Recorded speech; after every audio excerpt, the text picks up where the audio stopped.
napaka tataba.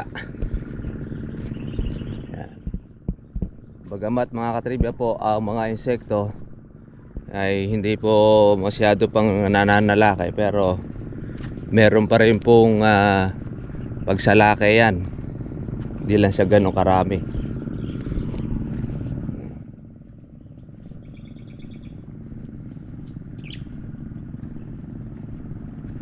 Pwede na po pang pitasin ito dahil medyo malaki-laki na, may pang ulo na siya. Sa atin din ay meron na rin tayo mga ito, spray na rin po ng damo itong ating kalamansi.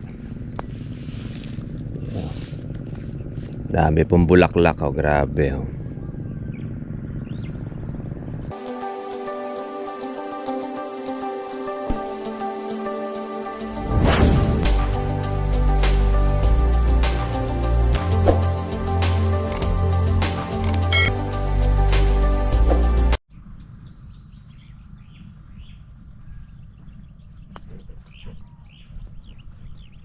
Ayan mga katribya, sa alimbayan ng mga bulaklak ng kalamansi.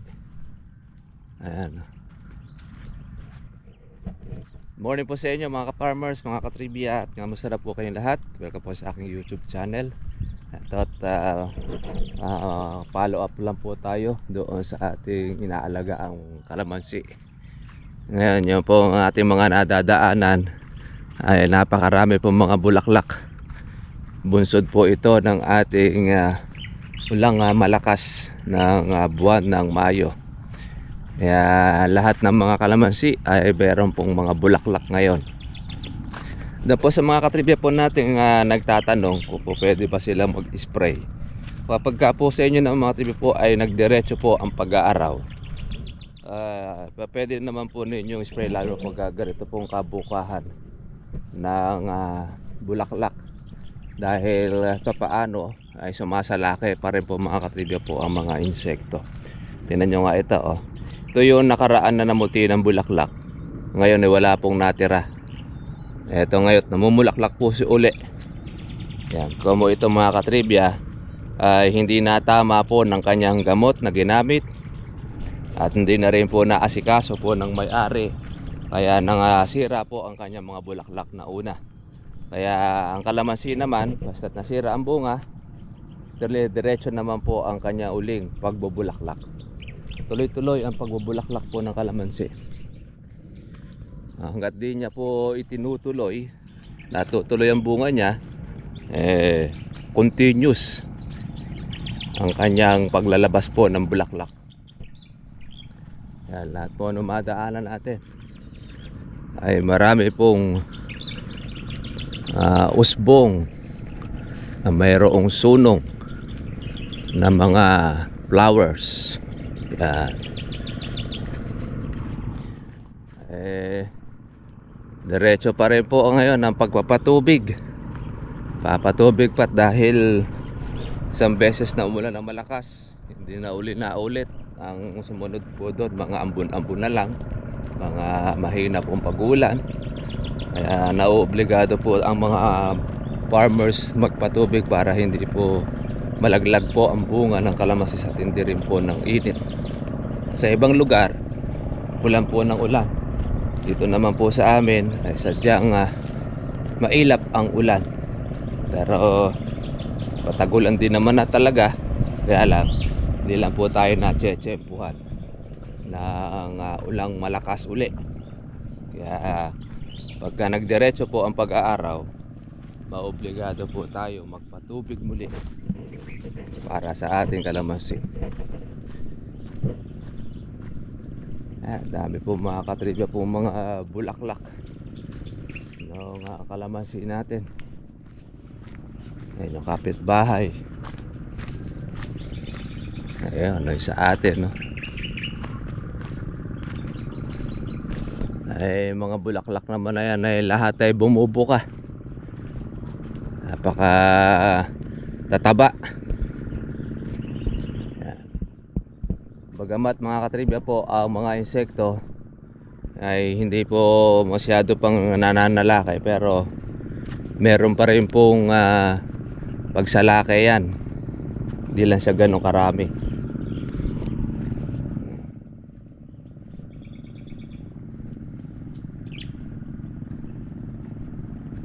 Pwede na po pang pitasin ito dahil medyo malaki-laki na, may pang ulo na siya. Sa atin din ay meron na rin tayo mga spray na rin po ng damo itong ating kalamansi. Dami pong bulaklak, oh, grabe, oh.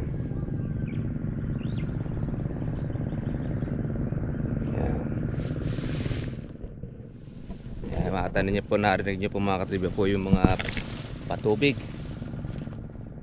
Yan, magpapatubig na po ang ating mga ka-farmers. Ganyan, dahil wala pang ulan.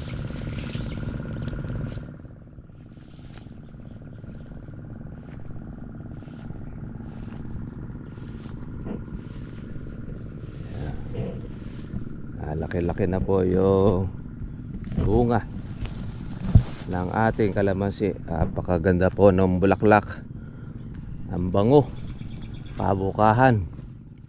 Ayan, namumuti ng bulaklak, grabe, oh.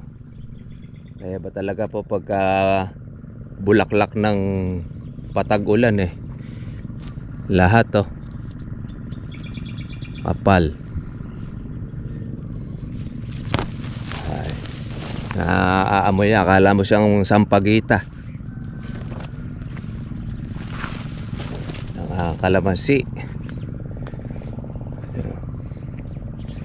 Yan, meron rin tayo ritong baging.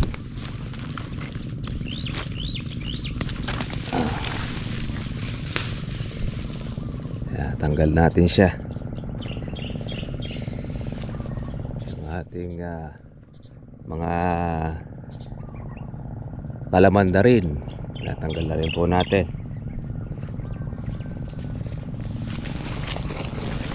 Yung batang kalamansi. Ayan, oh. Ayan, namumuti.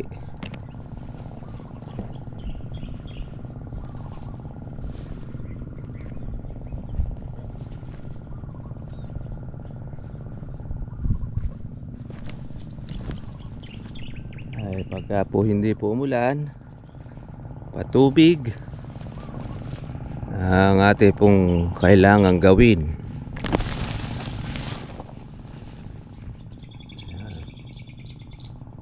Grabe ang bulaklak. Ayan, para mga sampagita, mga katribya. Ang pataba ang ating kalamansi. Ayan. Eto, meron tayo nakita ang kalamanda rin. Ayan, diretsong diretso.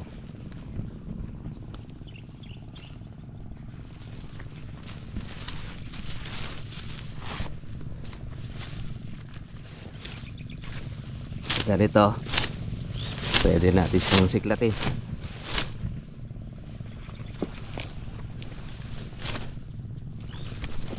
Unat. Yan. May tanggal siya.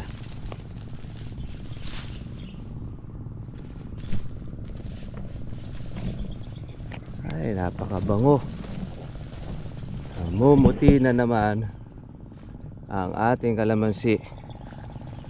Dulot po ito ng ating kung ito'y natigang at nakapagsabog tayo ng ating abono. Kaya yun, ay ang kabila napitas na at syempre pa sa kanyang magandang presyo.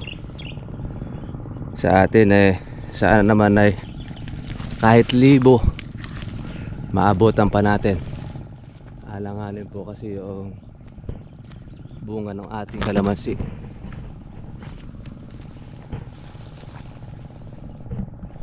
Pahabol pa sa magandang presyo.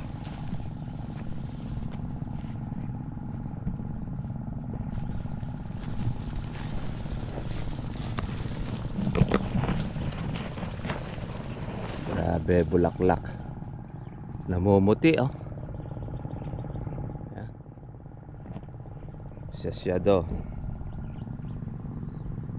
Lahat ng dulo. Yan.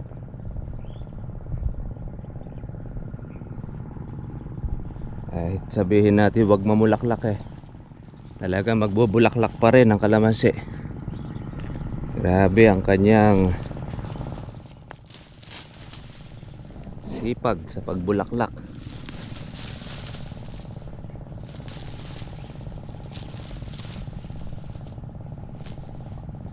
Lahat naman po mga katribya po ay bumuka.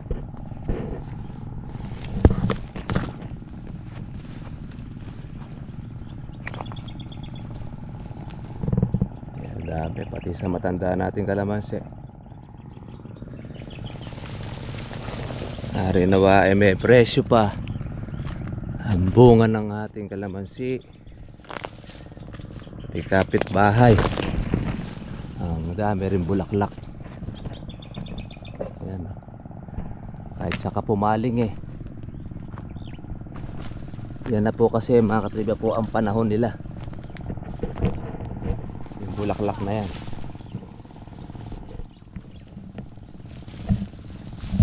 Pagamat wala na tayong ganong alaga,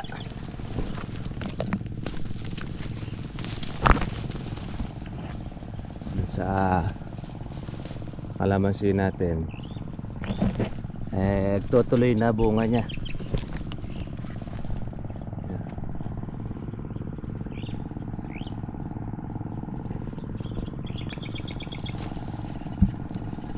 Grabe, para siyang popcorn.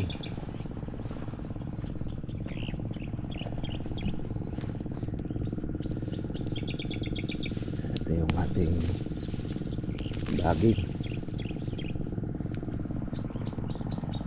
Ini may popcorn, galit na galit. Oh. Ay, saan ka bumaling eh, puno ng bulaklak.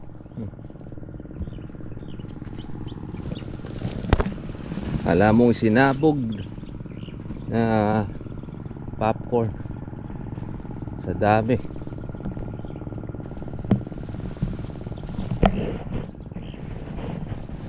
Ito mga katribya po yung sasabi natin na bababa ang presyo. Lahat ng halos ng kalamansi may ganito pong mga bulaklak.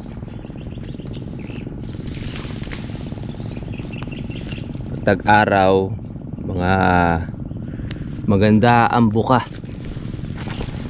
ng kalamansi natin.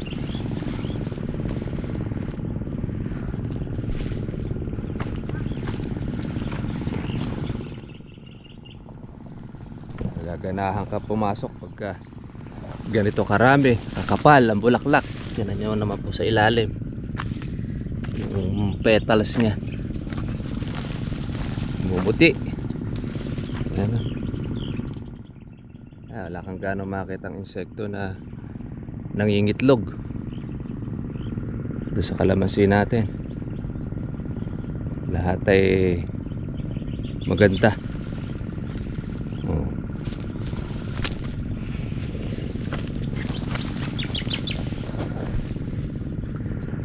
Kung halimbawa mga ka-farmers, ganito ang bulaklak lahat ng kalamansi, ang kahit sa tag-araw at wala pong sumisira pong mga insekto, palagay ko baka dyan na po hindi na mabili kalamansi.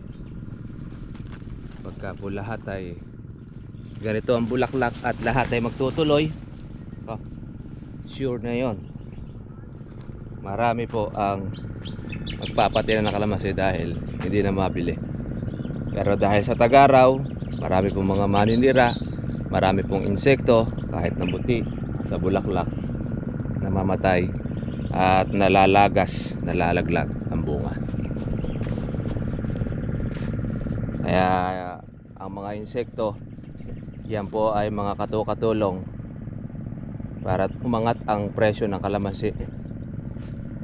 Bagay, hindi po katulong yan, peste. Pero dahil sa mga peste, doon tumataas ang presyo ng kalamansi. Kung wala pong peste, hindi tataas ang presyo ng kalamansi natin. Pagka hindi mo alam ang sikreto, ang technique sa pagpapabunga, ang mangyayari dyan, bulaklak na lang ng bulaklak ang kalamansi natin, hindi siya nagtutuloy. Kaya masisira po siya ng masisira. Kaya kailangan talaga dyan tuloy-tuloy ang pag-aalaga. Pag hinintuan po natin ang ating po pag-i-spray, lalo na po itong mga nakakaraan, ay wala tayong makikita mga bungang kagaya nito. Lahat yan ay malalaglag na. Yung nga po nag-aalaga ay nasisira pa ang bunga, lalo na po yung mga hindi po nag-aalaga, lalong wala pong bunga matitira sa tag-araw. Ngayong patagulan ay doon sila sigurado marami pong magiging bunga. Kaya lang mababa lang po ang presyo ng kalamansi pagpitas niya ng buwan ng August saka September. Ay yung bulaklak na ito pang Agosto. Yan po ang halos talagang pinakaputik ang presyo ang buwan ng Agosto.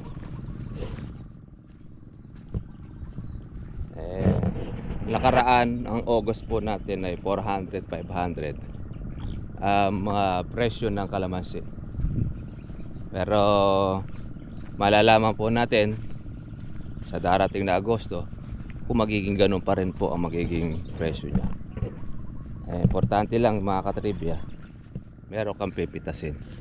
Kaya ang susunod po nating technique na gagawin, hindi na po natin siya tutukulin kung ano po yung kanyang abutan na presyo ng kalamansi.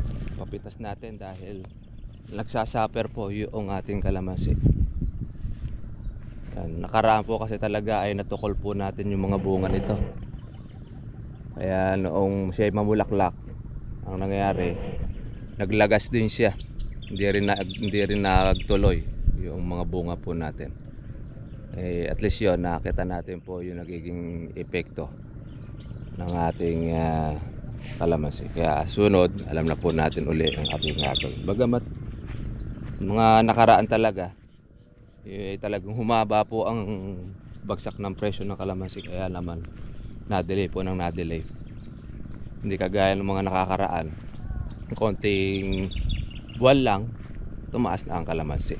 Kaya maraming mga nag-expect na kalamansi po ay tataas, kaya lang marami rin nag-delay, kaya nadilawan din. Kaya ngayon siguro marami rin po ngayon mga nakatsempo dahil marami ba pong mga hindi na nag-alaga dahil hindi po sila nakatikim po ng magandang presyo ng kalamansi. Ganun talaga. Pag halimbawa sumbuko ka, hindi ka nag-alaga, ikaw rin ang talo. Yun lang po mga ating may sasuggest, may advice sa ating mga ka-farmers. At magka merong ganun itong bulaklak, bunga, continuous lang ang alaga. Pero ngayon, nagme-menos na po tayo ng ating pong pag-spray dahil patagulan na. Ngayon, iba po na ganito may mga buko o meron na siyang kabukahan ng bulaklak. Pwede pa kayo mag-spray pa niyan dahil nag-aaraw. Pero pagka nag-uulan na, stop na ang ating pag-spray. Paano mga trivia, God bless po sa inyo lahat. Kita talaga po tayo po bukas para po sa next episode po natin. Bye bye.